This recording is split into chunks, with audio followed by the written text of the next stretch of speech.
What's going on, everybody? Eric Lindquist at Stochastic here on the Odd Chopper channel, coming to you with the final edition of Lindy's Leans, Likes, and Locks for the MLB 2024 season. Hit that like button, subscribe button, notification bell. Goes a long way for me on this video. Goes a long way for you. That way you become apprised whenever great content is going live here at our little neck of the YouTube woods. We have gone absolutely nuts. Since starting this up, it was summer 2022 when I really started doing a lot of the Lindy's recording. I had been at Stochastic for a while. I've been doing fantasy content for a long time, but got myself the last couple of years just been tracking betting results, been doing really, really well, and got asked to do some videos. And here we are, friends, a couple of years later. And not that I'm burned out because I'm going to be doing NFL content, but it gets so strenuous to try to be able to cater to the people who are paying for my picks, paying for, everything in the Discord and giving them my fullest attention, and then having multiple videos in multiple sports simultaneously. And so we kind of came to a head and we had a discussion. We just had a really good discussion where MLB, I think it just needs to fade out here for a couple of weeks, where I'm still going to be updating and putting my plays in and still putting in that work in the fantasy streets as well, covering DFS content on the Stochastic YouTube channel side. But to be able to do Lindy's content simultaneously in the NFL for every showdown slate, including the massive Week 1 NFL stuff, and to give those people the best advice I possibly can. And then MLB, where we're starting to wind down, get crazy lineups. We're not going to have pitchers coming up. It just felt like a pretty easy decision for me to hit the brakes for these last couple of weeks. And hey, if I want to show back up during the playoffs, I can show back up during the playoffs from time to time, give you the information. But if you still want to track my picks and you still want to be following me every single day, I'm going to put free picks up on the app from time to time, but also I'm going to have all the paid picks every single day. Nothing is going to change there. If you want to sign up for that, use Lindy50 to sign up for the Insider Marketplace, OS, daily picks, and premium Discord. Plus, we got this amazing deal going on over at Odd Chopper to celebrate the new NFL season. It is Portfolio EV. Yes, this is our model-based way, market-based approach of betting. You can get every single sports book where you can model it, put everything together, and upload bets in seconds to the sports books of your choosing. 70% off for that first month. 70% off. It's less than $1 a day. Use code KICKOFF for that. And of course, to round things out, might as well just keep throwing them all together, shall we? Kickoff on the fantasy side. Use code KICKOFF. So it's the same code down at the links below. $1 access for that. But again, Portfolio EV, that is the model-based way of betting. This is going to be for daily fantasy sports. We're talking DraftKings, FanDuel, all the goodness. And without further ado, again, I wanted to cover all of that here from the get-go. I appreciate everybody who tunes in every single day. Obviously, home runs were yet again an unbelievable way for us to make money, specifically 3 of 5. 3 of 5 bets that I had for the 2 home run market hit, which is just an unbelievable number. Not something that I expected to happen, not something you probably expected to happen either, but it was an awesome year. Even again, no locks on the card today here. We are going to finish at 500 for the year as it winds down, and that's just fine by me on this video for the time being, because it was a profitable, enjoyable year. And that is the key here, is that we are finding anything. And props are the thing I'm the best at, and that's what it is. It's going to continue in the NFL streets. But longest intro I've probably ever had on this program. Thank you for watching. Thank you for tuning in. Thank you for your feedback throughout the year. And hey, if I show back up at some point during the MLB season, don't be surprised. Probably throw some shorts, throw some stuff over on X at Eric Lindquist if you're following me there as well. But NFL Lindy's will be here from now until the end of the football season. Producer Jacob, though, he'll be alongside me with that one, so he's not going anywhere. Salute to the guy behind the virtual glass. Without further ado, 15 games, every team in play. Let's get to the picks. First up on the board, we have Luis Gil taking on Mr. Weeks. And again, I'm very sad every time I say that because that guy died. Like, it's just so sad. Last couple John Wick movies, they're awesome. Everyone going forward won't have him, and that sucks. But Luis Gil, he'll be back in our lives here for today. He ended up going on the IL after some lower back stuff or whatever. Basically, he walks everybody from time to time. I love the stuff. Absolutely love the stuff. But do I trust in the first game back? It's an island game. I know all you island boys, you all want to be betting this one. So I'll at least give you the option to have my favorite play and play. Wind's blowing in about 20 miles per hour from left field. You know what that means. It's going to be a low total, but wind doesn't affect somebody who's going to be walking people. And that's really the tough part I have with this. If it were somebody who had a low walk rate, who gave up hard fly ball contact, I kind of even feel better about it than modeling out Luis Gil with his curve of ridiculousness. But John Wicks over on the other side. Jordan Wicks, but I just missed Joe Wicks. I was going to. 307 xWOBA, 388 expected slugging. He should be all right in this weather. 6.8% walk rate. I'm going to call it a lean towards the under because, again, I know you probably want to find something there in that early window. Don't have anything that looks good from a hitting perspective. Colorado at Milwaukee. Hockey. Yeah, it's Mighty Ducks. Anyway, Ryan Feltner, Frankie Montas. No idea where my brain goes. I'm kind of loopy today. But Colorado, I'm just looking at the +1.5 here. I did not end up. I know it went to +235. People in the Discord were just asking, yeah, I'm like, I couldn't do it at the end of the day. So call me a coward, call me what it is, but I just didn't like it all that much as we got closer to lock. And I don't like Feltner versus Montas, but I'm leaning towards Colorado simply because Frankie Montas at these kind of prices, kind of appealing. Next up on our board, DJ Hers and Luis Ortiz, who gives up crazy, crazy lefty contact. If people recall, move my microphone, was a little too close to my mouth, but we're definitely looking at Corey Seager. He was the double dong guy that we ended up targeting. Luis Ortiz, we like him very much for throwing home run followed by next inning home run to Corey Seager. Got it out of the way in 2 plate appearances, so he will always be a GOAT to this show. Means we should probably target him with some lefty power, shouldn't we? Luis Garcia has a ton of that. He's not in the lineup against lefties, but Luis Ortiz confirmed a right-handed pitcher. And yeah, even though the wind's going the other way, it's going from right to left across the field. I still think it'll be an all right spot for a guy like Luis Garcia with some of his power metrics to potentially get a hold of one. So I'm going to be looking at him with a 288 expected batting average, 469 expected slugging. It's kind of weird that they make him a platoon guy. At least give him the option to get better against lefties, but I mean, he's been against lefties, not very good. Luis Garcia, 2+ bases and potentially to home run. The break-even number for the home runs, because I give you them all the time, 420. How about that? Smoke if you got him. Tampa Bay at Baltimore up next, and this one's a little bit strange to me, and my spreadsheet, of course, on the last day that I'm going to be recording this decides to shut down. But Shane Baz, he's the only confirmed starter, I think.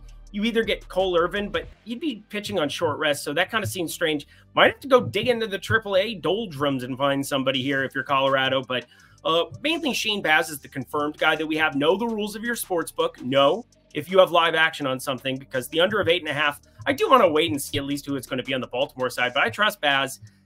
It's a tough spot, obviously. Lots of lefty power and lefty responsibility in that Baltimore lineup, but under 8.5, just going to be a lean. How about this one? Dean Martin, and you got so many keys you think I'm Valet Park. And going up against Nick Pivetta, and Nick Pivetta gives up power and responsibility to others as well. In fact, well, last time out, he was fantastic. But otherwise, coming into it, I mean, we've just seen this routinely. 2 home runs allowed, 2 home runs allowed, 2 home runs allowed. It's just crazy. You get 10 strikeout games, or you get like, well, sometimes they're together. 10 strikeout games and like double dong, triple dong games. And I kind of wanted to look at the White Sox side because it's, once again, favorable hitting-ish weather in Boston. And Fenway's been playing one of the best hitter-friendly parks. And we have Pivetta with a 10.6% barrel percentage and a 20.5-degree average launch angle. Insert Andrew Vaughn, 17-degree launch angle on the White Sox side. I do think we're going to get advantageous numbers even on the White Sox. Luis Robert, maybe not, because on a day-to-day basis, it seems like he's the one who gets just destroyed. But kind of like Andrew Vaughn more. 43.1%. hard hit, higher than Luis Robert. 464 expected slugging. That's 62 points higher than Luis Robert. And in fact, 17.1-degree launch angle higher than the 13.7-degree for Luis Robert. So I'm going to disagree with the market if it has Robert priced higher than Andrew Vaughn. And I'm going to take Andrew Vaughn to go over the green monster he goes. Got to give you the break-even number on that. I forgot. Plus 345. Plus 345 on Andrew Vaughn as we had Dushan Manaea, who's been mowing dudes down. And that's a weird way of saying things, but that kind of is what it is. You do have an interesting thing. I think we get Mr. Williamson over on the other side. Brandon Williamson, decent at the hard hit, gives up some fly ball contact, but a 486 expected slugging is not the droids you're looking for. I like the over of this game. It's at 8, sitting at a flat 8. I think it's an advantageous play. It's our first official like on the card. I know it took a while to get there, but don't worry. We got another one right here after this commercial break. Yeah, we got to do it one more time, friends. Bet 5, get $200 in bonus bets. Bet 365.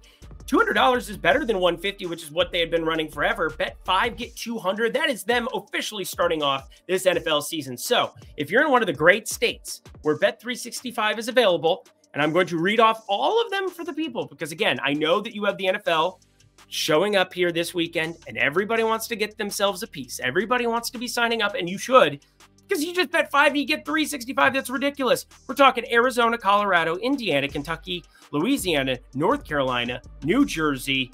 What else? Pennsylvania just got it. Virginia, you've got it now. I mean, these are phenomenal states for you to be signing up and taking advantage of this promo. And I repeat, Pennsylvania, brand new to your state. You probably don't have Bet 365 yet. As such, bet 5 at the link below.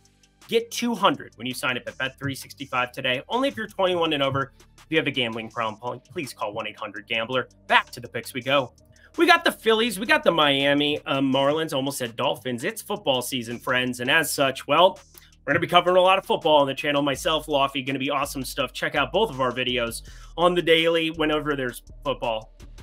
Those will be the daily ones. And then Friday, we're releasing it for Sundays. So I almost got everything right there. But hey, almost got everything right here as far as Philly goes, because I like this at -144, and it's since dropped to around -134 at some other books, -132, I believe even. Those are some advantageous numbers on the Philly side. I'm not going to lock it. I will not lock it, but I really do like these Philly numbers, because I would be betting this anything inside of that -145 number. So I already liked it there. You're going to really like it when that number updates at some other books, and yeah, you want to like this one and be on it. Here's why. Zach Wheeler really, really good at pitching. Edward Cabrera has strikeout stuff, but running into the Phillies offense, it is starting to figure their stuff out. They got to Adam Aller in the tail end of that game, Thursday's game. And here we are. We want to fire this up. Bet, move on, Philly on the run line. Yeah.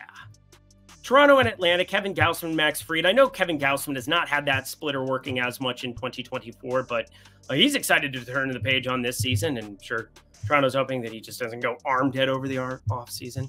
467 expected slugging is about as bad as it gets for a guy of Kevin Gausman's caliber. I mean, you all get bit by the regression bug. We're all going there, but Kevin Gausman, it's not like he's some elder statesman. He's not 40 plus. He's 33 years old still. So we're hoping some better days are ahead of Kevin Gausman. He's a nice enough dude. But Max Fried on the other side, he's a really nice dude. Really like Max Fried. I've met him a couple times, but that's a conversation for a different day. I just don't want to be betting them at +115. Toronto's offense has actually been sneaky nice. He is the southpaw, and that neutralizes a lot of the lefty bats that have been nice. Looking at you, like some of the, the Will Wagner fellow from the left side, just absolutely up there, slapping the base. Addison Barger, he got dinged up the other night, though, so we'll see if he ends up in that lineup. Anyway, it's left on left, so it's not as fun. I am going to lean towards Atlanta as that for the reasoning, but then there's that Vlad character in Toronto, and you got to really be reacting to these lineups. Again, night before recording, not as useful this time of season for you. This time of season has been useful if you're Wyatt Langford taking on this Aldegari fellow, who is a unheralded prospect from the Los Angeles Angels, and working through some of his pitch mix that we've seen now in limited big league starts. Not super impressed. And I know that some of the results have been okay. He's an extreme fly ball pitcher. 11.1% K rate. Like, he's going to start getting lit up as a southpaw. And then you get, some of these guys that, I don't know, he's had all of one big league starts. Samuel Aldegari, Wyatt Langford's batting second on a day in, day out basis. It's not that the books don't know that. They obviously do, but I like that Wyatt Langford has the prospect rating, and now we're seeing that entire accumulation of his skills over the course of this year is starting to come to fruition. He's starting to figure out some of the big league pitching. Somebody like Aldegari, yeah, he's the 8th ranked prospect for the Angels, but the Angels are, that's why he's pitching awful. Looking at the Texas side, did end up on a late run line Texas play when I saw that ridiculous Angels lineup. You could be getting it again, but I'm looking at Wyatt Langford specifically in this one. As for who starts for the Texas Rangers, Arizona at Houston. We've got an under of 8. I really don't have a lot to talk about. Brandon Pfaadt, pretty good. Framber Valdez, pretty good. 8 total in Houston. Minute Maid's been playing smaller. I trust these pitchers, but again, it's kind of an interesting dichotomy. Arizona's offense has been hitting it too well for me to really go completely nuts here. I'm not much of a recent sample size guy, but Arizona is locked in for whatever that's worth. I might have to definitely take the advice of that guy that just keeps smashing these strikeout props in our premium Discord lately. I cannot believe this, dude. Seth Brownie calls from the absolute clouds. Completely threw Randall Grichuk out there, and he got stuffed, got pinch hit for in the second, or, well, after his second at bat, 2 strikeouts, and that was it. Might have to short Grichuk here. So pay attention to that one. I want to throw that in for the people who actually listen to this stuff. And hey, if you want to check out my marketplace, check this out. Yes, friends, I'm not going anywhere because I'm a bad boy for life or something like that. We ain't going nowhere. Whatever, 50% off, first week, first month. I'm going to be breaking down baseball all the live long day over there because I have the time to do it over there. But, you know, putting a video together, finding recording time for me and producer Jacob, not as easy. But for $10 for your first week or $25 for your first month, you have an opportunity to get all my daily picks and the premium Discord at the link below. Sign up. Would love to see you there. And of course, NFL firing that up and NBA Lindy's. It'll be back in a month. So, you know, that's going to be here before you know it. Producer Jacob's already looking forward to that. Back to the picks. Let's be serious. We're both baseball obsessed, but we're way more NBA obsessed. NBA, that's the baby, producer Jacob. But anyway, Mr. Matthews, Mr. Reagans, and this is an interesting one because my Minnesota Twins, over the course of this season, we haven't seen them strike out a lot against anybody, really. It's kind of an interesting mix. A couple of years ago when we were the Bomba Squad with Nelson Cruz going nuts and some other dudes, we found lots of ways to strike out. The Minnesota Twins did, but we also hit massive bombs all the time.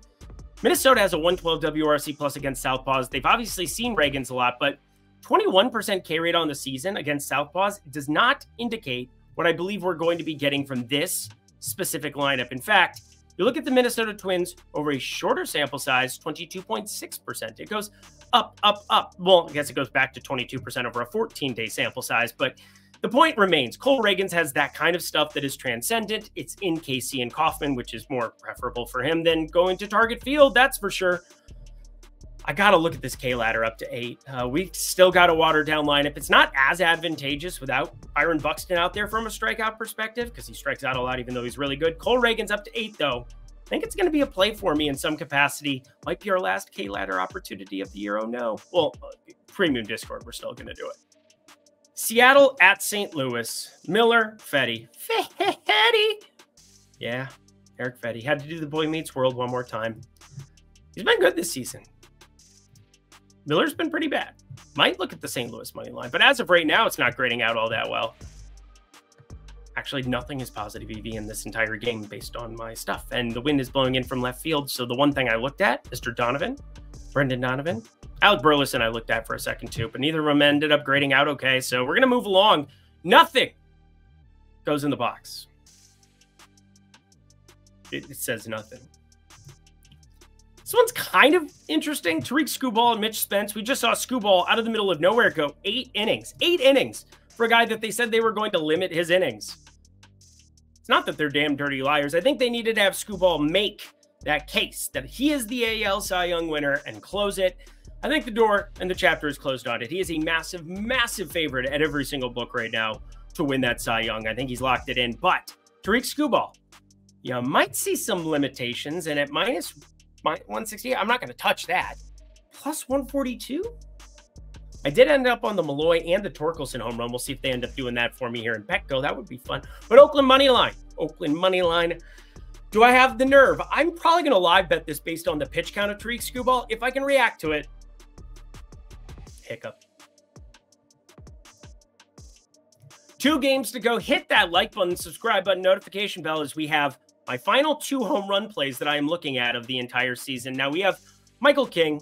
You know by now, I like him a lot. Former reliever for the Yankees, turned starter. Bring that up every single time because, you know, it's baseball. It gets repetitive somewhat. But I think we end up getting Mr. Black, Mason Black, not Ty Black, Mason Black for the San Francisco Giants. This dude gives up crazy type power across the board, and specifically looking at lefties against him, Mr. Black, my God, 19.5 degree launch angle, 584 expected slugging in this specific ballpark that's been playing smaller and smaller this season. They were in the home run round robin that we ended up 6Xing in the premium Discord on Wednesday. That felt really, really nice. Wednesday night special. We're going to run the same 2 back. Jake Cronenworth and Jackson Merrill, your NL. I mean, you got to give him the NL Rookie of the Year at this point. It's just absurd. But Jake Cronenworth, we're going to fire him up to last play of MLB. Comes up now. We got Matthew Boyd. We got London Knack going up for the Los Angeles Dodgers. He's coming back from AAA, and he's had good results at the big league level. Bobby Miller sure hasn't. Oh my, did he get lit up by the Angels? But it's okay. We had the Taylor Ward home run. Again, 3x that, 3x that, 3 of 8 in the home run department. That'll feed families, friends. That'll feed families. But Matthew Boyd, he's been so good at some of the strikeout avoidance. And yet, you are walking into 100-degree weather in Los Angeles here at first pitch. It is going to be a scorcher, friends. So you've got Boyd and you've got Knack, as long as it ends up being Knack here too. I think that despite what we've seen from him this season, really decent stuff, 3 ERA, I think he's due for some regression, and it's going to probably come against some of these lefties on the Cleveland side. Yeah, it's too good of a game environment and too good of a hitting stadium this season to pass up. We're going to the over of 8.5. It's juiced -115, -120 most places. I'm still okay with it. Fire it up. If it's at 9 and even money, it would be all right, but this would be even better. And that does it for the final edition of the MLB regular season, at least, 2024 Lindy's Leans, Likes, and Locks. Hit that like button, subscribe button, notification button down below. Let me know in the comment section if there's anything that you really feel like you're going to miss out on with the home runs. The 2 home runs, I know people.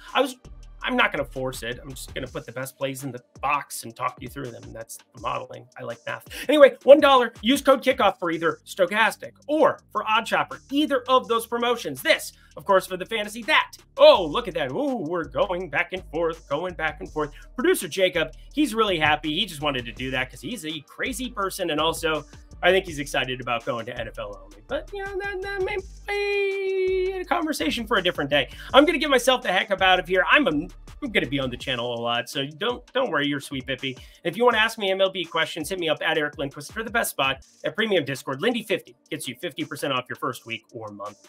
Alrighty, y'all. Until next time we meet, I'm Eric Lindquist. Best of luck in the MLB streets on Friday.